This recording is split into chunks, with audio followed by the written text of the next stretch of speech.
Nasamsam sa raid sa Cebu City Jail ang samut-saring kontrabando kabilang na ang gadgets at drug paraphernalia. Makibalita tayo kay Chona Carrion ng GMA Cebu. Appliances gaya ng TV at radyo, gadgets gaya ng cellphones at mga drug paraphernalia, kabilang ang mga ito sa mga kontrabando sa loob ng Cebu City Jail na nasamsam sa raid ng Bureau of Jail Management and Penology Region 7. Sa Oplan Galugad, giniba rin ng mga jail guard ang mga kubol. Bawal ang mga kubol na lalong nagpapasikip sa kulungan. Mag-auhag ta sa presidente, madungagan unta ang mga jail officers para hingpit gid nga mapatuman ang mga palisiya sa jail o sa samang higayon ma-secure o malikayan na kining mga pagpayuhot kay kining mga pagpayuhot sa mga kontrabando.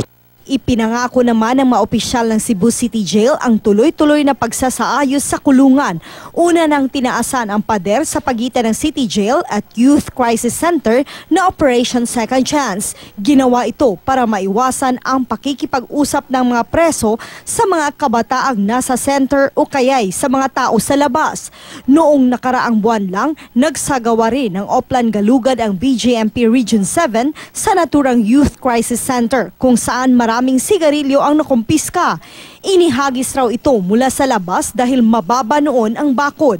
Ang ilan sa mga sigarilyong ito, inihahagis naman daw noon ng mga kabataan sa mga preso sa tabing kulungan.